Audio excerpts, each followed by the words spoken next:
Nagbabalik ang PTV Sports sa ating Sports Banter. Makakasama natin ngayon sina Sir Paolo Delos Santos at Jerry Legaspi mula sa VALIANT MMA. Magandang hapon po, gentlemen.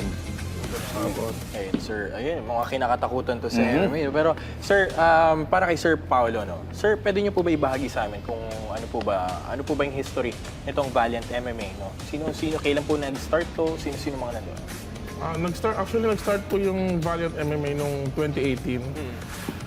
Thesis siya ni Sean, yung pinaka-owner ng gym, noong 2018. And then, for fitness and exercise lang po siya. And then, eventually, after nung pandemic, mas nag-focus siya sa fight sports. And naging training center din siya isang training center ng national team ng Sambo. Maganda yung partner, no? Nagsimula sa thesis, no?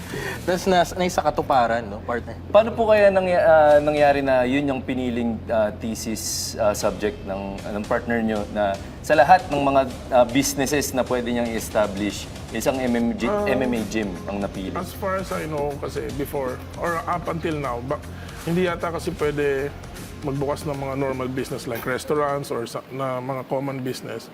Since nagtitraining siya noon ng Muay Thai, naisip niya magbukas siya ng sarili niyang fight gym.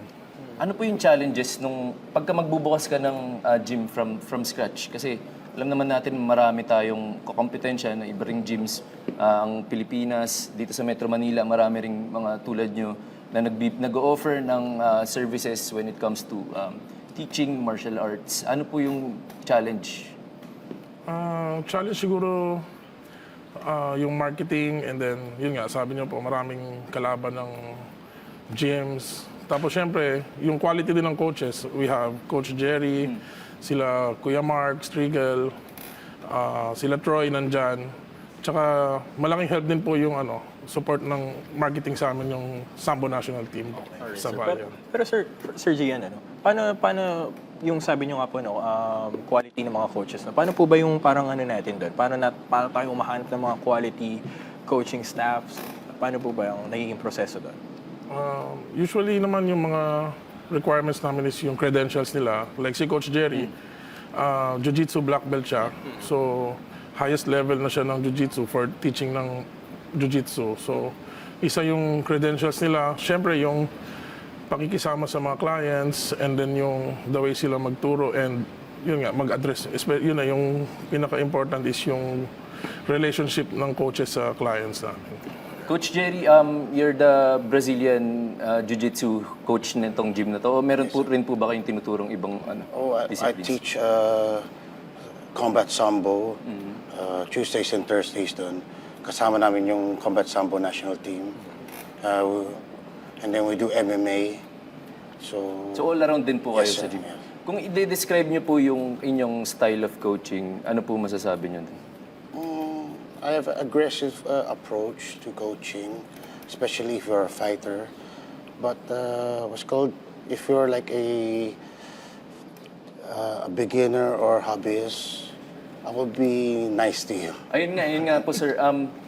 Baka ma-intimidate yung ating mga fans dahil yung inyong gym. Alam natin may mga high-level fighters kayo. Yes, sir. Pero is it open din sa mga beginners na Yes, mga sir. gusto lang magsimula? Open. Our gym is yung kahit na hindi ka lumalaban, pwede mo makakasabay mga lumalaban, mga sikat na fighter katulad ni Mark, andyan sila Marwin, Kirante, One FC fighter, Sus champion, si McLeary. So, makakasabay mo sila sa training kahit hindi ka pro fighter.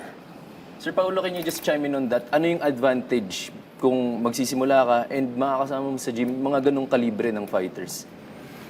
For me, ang advantage nun is siguro hindi ka na maliligaw sa training since experience na sila, and wala na sila dun sa experimental stage. Kasi more on our coaches is like sila coach, may mga experience sila sa MMA, and yung iba po actively lumalaban pa sa MMA hanggang ngayon. Actually, speaking of intimidation, partner, na-intimidate na ako agad kay Coach, no? Pag nakikita ko yung tenga ni Coach, Cauliflower. Oo, yung cauliflower ear tawag ng Coach, di ba? Pag ganun, parang ayoko na makipagsuntukan pag ganun eh. Pero coach, paano ba? Paano ba ang ano natin dito? Yung sa mga aspiring national athletes or mga MMA fighters natin, paano po ba yung ano? Paano sila matututo? How can someone prepare to learn an MMA or jiu-jitsu? Okay, yung kailangan mo talaga is punta ka muna, sign up ka sa nearest gym or gym na comfortable ka. Hindi mo kailangan fit ka. Yun ang gagawin namin. Tuturuan kayo step by step. I-guide kayo. So huwag kayo ma-intimidate na, uy, I'm not fit, hindi pa, wala akong hangin, wala lahat. So punta muna kayo sa gym, sa step by step, i-guide namin kayo. Huwag ka na raw ma-intimidate. Pumunta ka na sa gym nila. Sige sir, baka one of these days siguro sir, baka magpaturo ako sa inyo. Oo, sir. no, maganda nga. Sir, can you just, para sa mga nanonood na baka interesadong maging member ng gym natin, ano po ba yung full services? Pinag-usapan natin kanina, pero paki-elaborate lang po ano lahat ng mga ino-offer nating services sa gym. Okay, we specialize in combat sambo. We have sports sambo. We do lots of no-gi grappling. We have wrestling. Our head wrestling coach is Mark Streigl. He's a all Japan champion before, so he knows what he's doing. And he's like he was like a UFC fighter, 1FC, so alam niya talaga. We have Muay Thai. The people teaching Muay Thai, they all fought, so they know what they're teaching. And we have boxers also there teaching at the gym. And we also have like fitness trainers. If you want to just do weights, they're there to guide them. Ganun din. Yes, sir. Pero sir, coach, no, you've mentioned earlier na meron tayong mga may mga national athlete po ba tayo na nagte-training dun sa Valiant MMA? Yes, sir. Regularly. Pwede niyo po bang ibahagi sa amin, sir, gaano kalaking tulong itong Valiant MMA gym natin para sa kanila na balang araw, no, pwede silang mag-represent ng country natin sa international stage, mga ganun, sir? Sa amin, malaking tulong na andun yung national team na sambo doon. Hindi lang kasi andun yung mga training equipment na kailangan namin, mga weights, medyo malapit sa amin. Pero may mga other gyms kami na tinitrainan for sambo. Meron sa national team, sa may likod ng Lasal, sa PSC. And then we have our own sambo gym sa may Singalong. Doon yung nakabase yung President Paolo namin. So, sometimes we go to our nearest places. Hindi kami pinapahirapan. So, salamat kay Pres Paolo na pumapayag na pag malapit kami sa QC kami. Pag yung mga malapit sa Manila or Makati area, doon sila sa Manila area. Alright. In addition to that, sir, pwede niyo po bang ibahagi sa amin kung ano po yung mga tips, no, para sa mga MMA artist, mga aspiring MMA artist natin, lalo yung mga bata, no, na gustong i-try itong klaseng sport na to. Pwede niyo po ba kami bigyan ng mga tips kung paano sila magsisimula? Okay, kailangan may style ka matuto muna. For example, boxing or Muay Thai, and then add some grappling styles to it if you want to do MMA. Kasi hindi ka pwede concentrate sa one style lang. Kailangan maging first style ka. So you need a little bit of everything. So I would suggest na kung balak mo mag-MMA talaga, do some boxing, do some MMA, do some sambo, do some no-gi. And then kung saan ka parang gumaling talaga, yun ang i-focus mo. Saan ka medyo mahina, focus ka pa rin. So, a little bit of everything talaga. Merong mga ganong gym coach no, na tuturuan ka ng MMA na MMA agad. So, do you believe, yun nga, you're alluding to earlier, disadvantage ba yun na ituro? Kasi maraming facets agad na aralin imbis na yung sinasabi mo na master one style and then dagdagan mo ng ibang facets. You will have loopholes in your whole kung diretso ka lang MMA. You could make it kung athletic ka, pero pwede magkaroon ka ng loopholes, meaning na if you fight a wrestler and you just been doing a little bit of wrestling, ma-dominate ka. That's why you need a little bit of everything and specialize in a lot of things instead of just doing MMA. Kasi yung kulang yung oras talaga. Okay. Sir Paolo, I believe meron kayong upcoming events na gustong ibahagi sa amin. Ano po yun? And kung meron na rin po kayong message sa mga nanonood nating viewers. Coaching ko na sa event natin. Events po, upcoming events. Okay, our upcoming events, Okay, medyo busy yung mga upcoming events namin. This December, we have a 1-week training program in Davao. That's a grassroots program. We have like the Philippine Sambo team there, teaching grassroots levels there, and aspiring like Sambo fighters. And then we have in Sri Lanka, we have a beach sports Sambo. There will be Sydney Tangonchan be fighting there, McCleary, and there'll be another person from Davao. They'll be doing beach Sambo. We got Brave fighting. We have 2 fighters fighting there, Marian and Jen. I'll be going there with her in Bahrain. That's on the 13th of December. After that, we're going to Bali. We have 2 fighters fighting at CFN MMA Fight Night. And then January 2025, so many fights and Sambo competitions.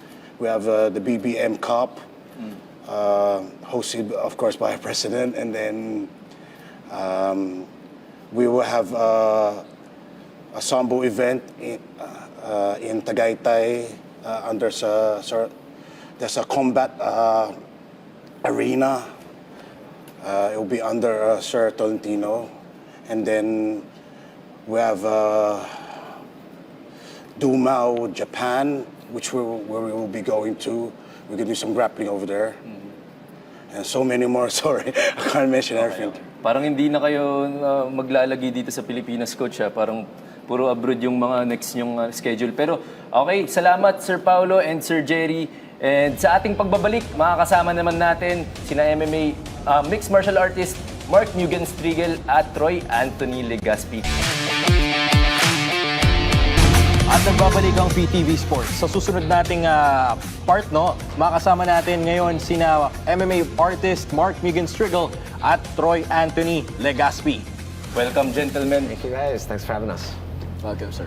Mark, can you tell us about what's happening with you lately? Because obviously, you've been fighting in the pros and you've also been competing under the national team of our different combat sports associations. So, how about now? What's happening with you right now? My last competition was in Paris, France. I did a sports sambo competition with the Philippine team. I got bronze at that tournament. My specialty is really combat sambo, but I do sports sambo as well. So it was a great experience to go to Paris, and my teammates Chino and AC, they both got gold. So that was the last competition I did. But next year, I'm looking forward to more combat sport competitions for combat sambo and also pro MMA. Oh, okay. How about, ay hindi, Tagalog pala to si, Ikaw, Anthony, ano yung, isa ka ring fighter, so ano yung pinagkakabalahan mo ngayon? Ngayon, last competition ko nung Indonesia, nung June, nakakuha ako ng gold. Then next week, UAAP namin for judo. So, Judo representing ako ng UST team. Ay, nice one. Ayan. Fellow Tomasyan. Partner, parang dito na lang ako magtatanong, partner. Sa'yo na lang si Mark. Hindi ko kaya. Sige. Pero Anthony, para sa'yo, no, yun nga, no, nasabi mo yung mga notable achievements mo before. Pero dito ba, ano bang natin ngayon? Ano bang focus natin ngayon sa future career mo? Future career ko, siguro focus ako after ko mag-UST sa national team. Siguro mag-focus ako more on Sambo national team. Kasi tinatapos ko lang tong college ko as a UST judo men's team. Then after nun, balik ako national team ng Sambo. Yun nga, no, speaking no, na student athlete ka, gaano ba kahirap para maging isang student athlete? Lalo dito, Sambo to kailangan talaga ng madugo ang, kumbaga, parang training, intensive training, no? Para sa akin, mahirap siya, pero ang gusto mo naman may paraan. Tsaka time management lang. Basta marunong ka mag-manage ng time mo, magagawa mo lahat ng gusto mo. Alright. Okay, Tama Mark, yun. let's go back to you. You're one of the few Filipino-born fighters who had the fortune of making it into the UFC. So, how does one make it there? And what do you think is lacking in our local scene? This is why there's not a lot of fighters that make it into the big leagues. Yeah, I mean, to make it to the UFC and to make it into big promotions like the UFC or One Championship, really you have to just win. It's as easy as that. You know, you have to put together a good win record and beat some big names, and then essentially they just call you and you get that opportunity. I think that, you know, as Filipinos, we have a bright future in combat sports. Jiu-Jitsu is getting really big in the country. And yeah, there are a lot of gyms producing great champions. So I think it's just a matter of time before we have another Filipino fighter in the UFC.